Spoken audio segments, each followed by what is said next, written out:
Oi, amigos. Da mesma forma em que, ao nascermos, pertencemos naturalmente a um sistema familiar, o que determina nosso contexto, acontece de forma absolutamente natural que, ao nascermos, o fazemos em um momento histórico único. Ao nascermos, então, ganhamos um espaço nosso dentro de um sistema familiar e também uma ordem dentro desse mesmo sistema. Essa ordem de nascimento é o que determina a essência da lei da ordem e da hierarquia, da qual falaremos a continuação.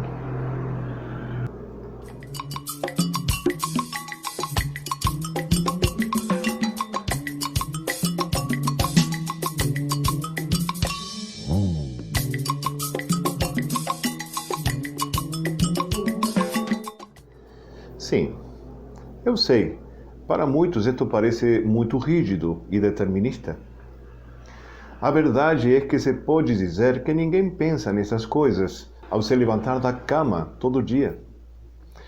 Mas ter um contexto e ordem define muita coisa, sobretudo quando analisamos as relações que guardamos com o nosso sistema.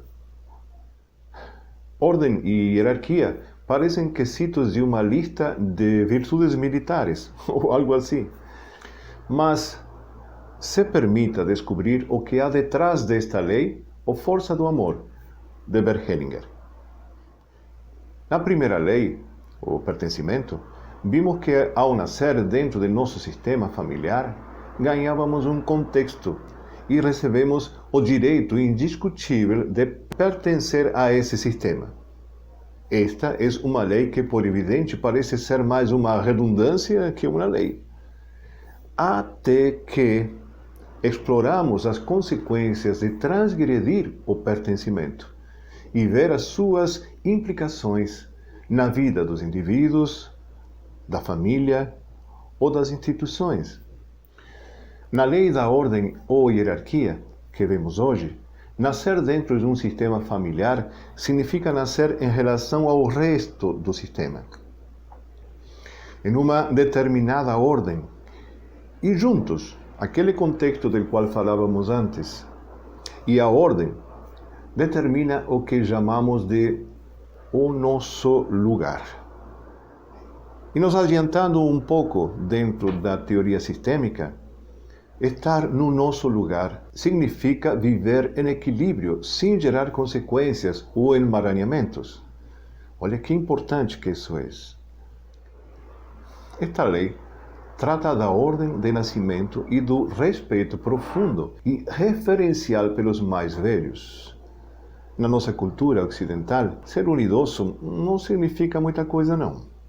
Não tem muitas vantagens. Mas, por sorte, não é uma regra. A antropologia afirma que nas culturas mais antigas, aquelas que se organizavam em base a bandos, tribos ou clãs, o que realmente determinava a ordem e a hierarquia era em relação ao parentesco, à família, e à experiência de vida, atrelada, claro, à idade, e, por tanto, era atribuída àquele mais velho. Em algumas culturas, extremadamente desenvolvidas até, como a japonesa, a chinesa ou a coreana, a velhice é sinônimo de sabedoria e respeito. Assim, eles têm como tradição cuidar bem, glorificar e reverenciar a seus idosos. O próprio Bert Hellinger observou essa mesma relação de respeito com os maiores e com a ancestralidade nas tribos Zulus durante seu trabalho na África. Podemos ver que quase todas as sociedades oferecem um lugar de privilégio às pessoas maiores em reconhecimento à sua experiência e à sua representatividade. Por outra parte, a ordem e a organização fazem parte de nossa realidade, ainda no caos.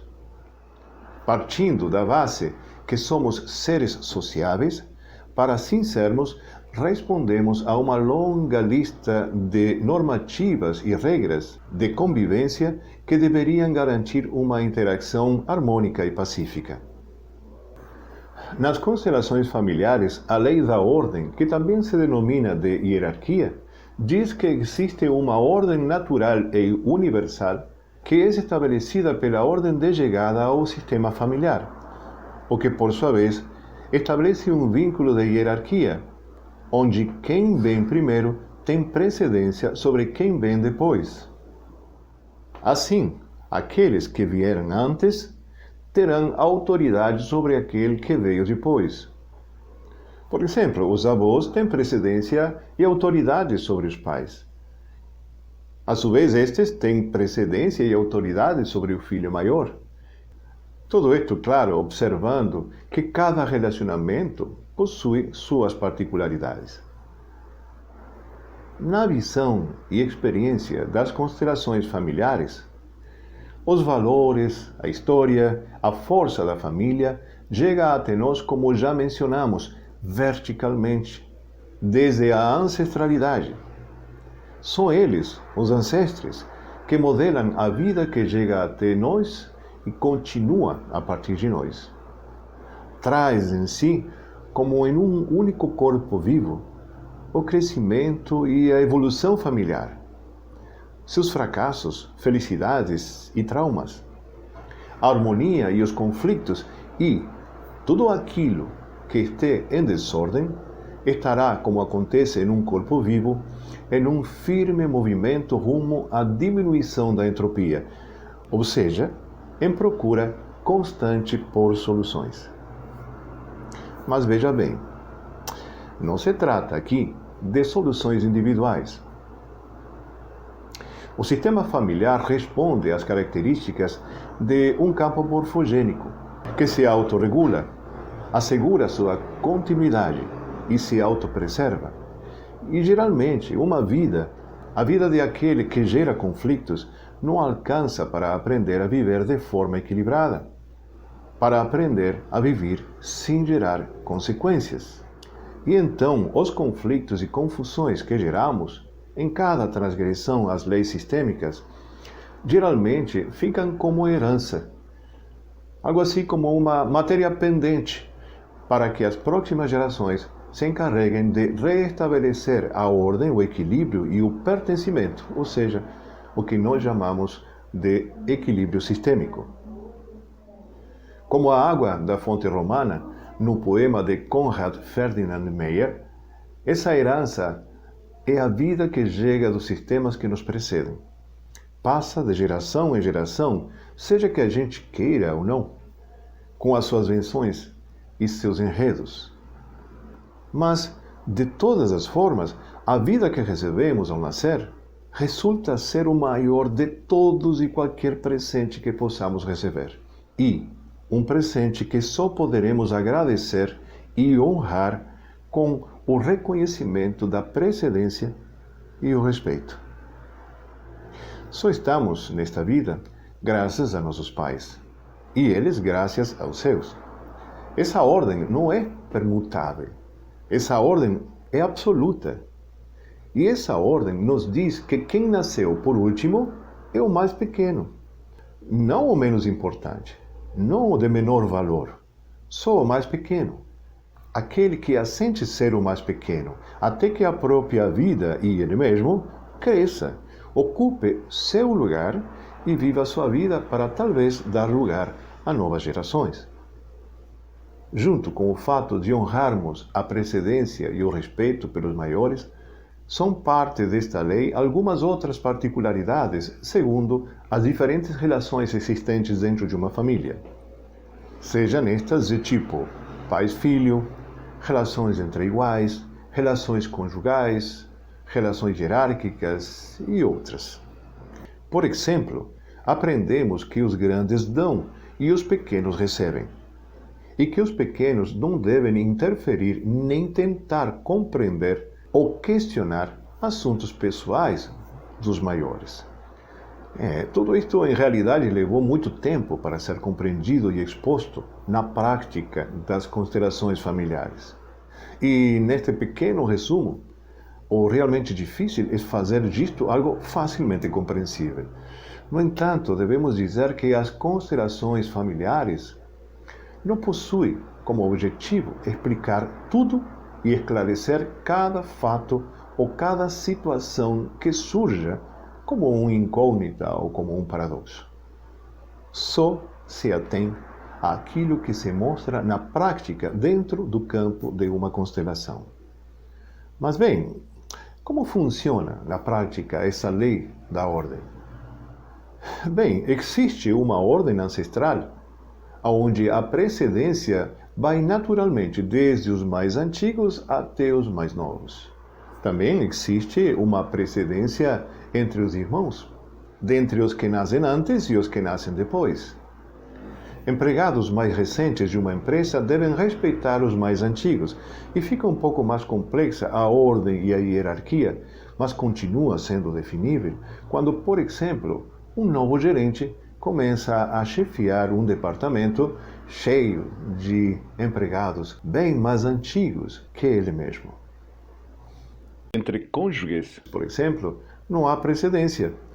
São os pilares básicos de uma família. Mas, quando existem filhos de outros matrimônios, ou esposas ou esposos de relações anteriores, ainda que pareça um quebra-cabeças, é possível sim compreender a ordem e a hierarquia que possibilita um novo relacionamento. E graças à lei da ordem e às outras leis sistêmicas, podemos evitar gerar conflitos, desentendimentos e exclusões. É interessante assinalar que é das transgressões à lei da ordem que surgem uma grande quantidade de conflitos e emaranhamentos, e isso acontece a maior parte das vezes pela necessidade de manter a nossa consciência limpa, ou seja, pela nossa necessidade de manter uma boa consciência. Bert Hellinger chama isso de amor que adoece, pois por amor, muitas vezes, assumimos aquilo que não é nosso, que é de nossos pais, por exemplo, ou encargos do sistema familiar que assumimos inconscientemente simplesmente por estarmos a serviço de nosso sistema. Querer mandar ou dirigir aos nossos irmãos maiores sem respeito, mandar ou julgar aos nossos pais, querer ou pretender assumir a dor de seres queridos que sofrem, viver a vida de um irmão que não nasceu, proteger a mãe, substituir o pai. Enfim, muitas são as transgressões e muitas as consequências nefastas e indesejadas que acabam por provocar sofrimento, fraqueza e doença. É o amor que adoece. Então, dentro de um sistema, a ordem e a hierarquia se determina pela precedência no tempo. Isso significa que aqueles que vieram antes irão ter autoridade sobre quem veio depois. Como se pode ver, na realidade, esta lei é muito simples e possui a força e a validez de uma lei universal, que dá sustento silencioso a toda relação humana orientada para a vida. Agora vamos para a última lei sistêmica, a lei do equilíbrio ou de dar e receber. Muita luz a todos. Um forte abraço.